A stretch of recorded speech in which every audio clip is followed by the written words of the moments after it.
Ada sebuah cerita diriwayatkan oleh Al-Murtadha Zabidi dalam kitabnya, dinukil dari Amir bin Najah As-Sari. Beliau ketika itu di Mekah.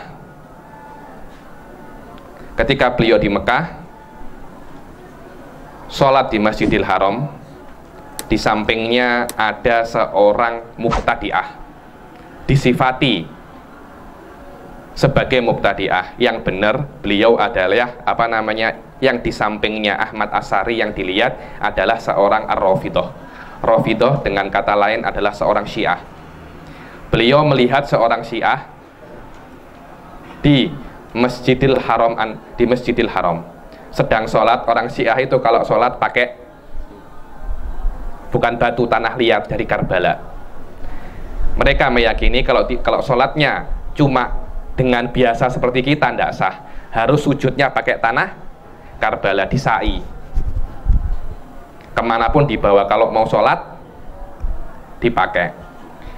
Dia ngelihat, kok begini sholatnya, kok begini sholatnya. Akhirnya ketika itu dia ngantuk sekali. Dia gremeng di hatinya, semacam ngerasani orang Syiah ini coba ada Rasulullah sekarang, pasti langsung dimarahi orang ini. Akhirnya tiba-tiba dia tertidur dan melihat ada sebuah halakoh besar. Ada seseorang ganteng, pakai jubah, pakai imamah, di samping-sampingnya orang pakai halakoh. Halakoh itu seperti antum ini begini loh, ini namanya halakoh. Membuat sebuah bundaran melingkari orang yang mengajar, itu namanya halakoh. Antum kalau ditarim di Rubat Asyatiri ditanyai, kamu halakoh kitab apa? Ada, oh saya halakoh kitab Fathul Mu'in, saya halakoh kitab Minhajut Thalibin. Makna halakoh adalah sebuah sistem pengajaran yang dimana satu ustadz duduk dan murid-muridnya melingkarinya. Karena itu dibilang halakoh itu lingkaran, disifati murid melingkari ustadznya. Seseorang ganteng pakai jubah putih, pakai imamah, dilingkari oleh orang-orang banyak. Terus tiba-tiba ada satu orang maju, dibilang itu siapa? Dibilang itu Imam Syafi'i. Ini di dalam mimpi. Seseorang bawa kitab, maju membaca kepada guru. Yang maju itu siapa? Itu Imam Syafi'i.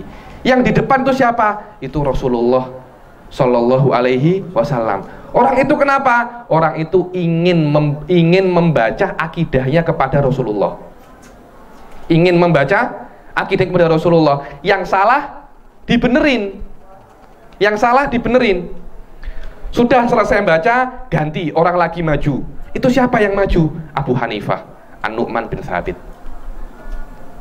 Baca akidahnya, selesai pergi. Terus satu demi satu baca sampai habis. Tiba-tiba datanglah Ar-Rafidhah ini, yang Syiah tadi ini, bawa karoris. Dibilang karoris itu bukan kitabakan, tapi cuma lembaran-lembaran. Kalau sekarang enggak enggak di staples, enggak ada jilitannya.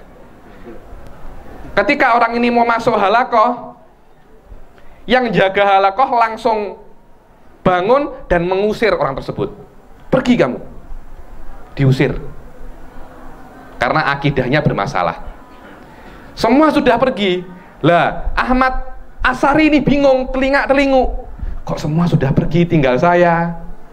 Akhirnya beliau memberanikan diri untuk maju ke depan dan membaca akidahnya. Ya Rasulullah, aku ingin membaca akidahku yang aku yakini.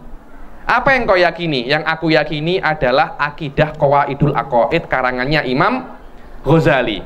Ya sudah, kamu baca. Dibaca mulai awal sampai akhir. Sebelum sampai akhir, sampai ke sebuah lafadz. Lafadznya itu adalah wa annahu ta'ala ba'atsan nabiyyal ummiyya Muhammadan sallallahu alaihi wasallam ila kafatil arab wal ajam wal insi wal jinni. Sampai ke lafadz itu ada, nanti akan kita baca lafadz itu di akhir bab-bab itu tentang mas'alatun nubuwat. Ada sebuah lafadz yang ada sebuah lafadz di situ bunyinya seperti itu. Wa annahu ta'ala ba'atsan nabiyyal ummi. Bahwasanya Allah Subhanahu wa taala mengutus an-nabi al-ummi yang tidak bisa baca dan menulis. Nabi tidak bisa baca dan menulis bukan sebuah kekurangan, tapi sebuah mukjizat. Kok bisa seorang nabi, seseorang yang tidak bisa membaca dan menulis, bisa mengarang Al-Quran? Itu kan aneh. Itu kan sangat-sangat aneh. Itu adalah sebuah keistimewaan, bukan kekurangan.